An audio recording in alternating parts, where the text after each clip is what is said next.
దేవుడు మిమ్మల్ని నమ్మి, మీ యొక్క ప్రతి బంధకాలను విడుదల చేసిన తర్వాత, మరి ఈ ప్రపంచంలో ఎవరు నీకు మేలు చేయలేని స్థితిలో దేవుడి దగ్గరికి మీరొస్తే, దేవుడు మీకు మేలు చేసినప్పుడు, మీరు దేవుడిని మీ అవసరాలకు తగినట్టుగా వాడుకోవట్లేదా ఆలోచించండి ప్రియులారా.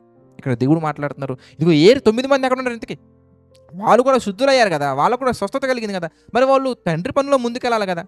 తండ్రి కొరకు ఆలోచించాలి గదా! మరి ఎక్కడ ఇంతకి? మనం కూడా ఉద్యోగం వచ్చిన తర్వాత, ఉద్యోగం వచ్చేంత వరకు ప్రార్థన, ప్రార్థన, ప్రార్థన, ప్రార్థన. తెలిసినోళ్ళందరికీ ప్రార్థన అవసరత పంపించి, ప్రతి పాస్టర్ గారికి ఫోన్ చేసేసి, ఏవండీ ఎంత వినయంగా ఉన్నారు. ఎప్పుడైతే ఉద్యోగం వచ్చిందో, ఆ ఉద్యోగం కోసం దేవుడి దగ్గరికి రాలేకపోతున్నారు. ఎక్కడండి లీవ్ ఇవ్వట్లేదండి అంటారు. చూసారా? అంటే దేవుడు మనకిచ్చినటువంటి మేలులను పొందుకొని, ఆ మేలులలో మనం బందీలైపోయి, బంధకాల నుండి విడుదల పొంది మేలులు ఇస్తే దేవుడు, ఆ మేలుల కొరకు మరలా బందీలైపోయి, మరలా దేవుడిని విడిచిపెడుతున్నారంటే ఎంత ద్రోహం చేస్తున్నారో ఆలోచించండి ప్రియులారా.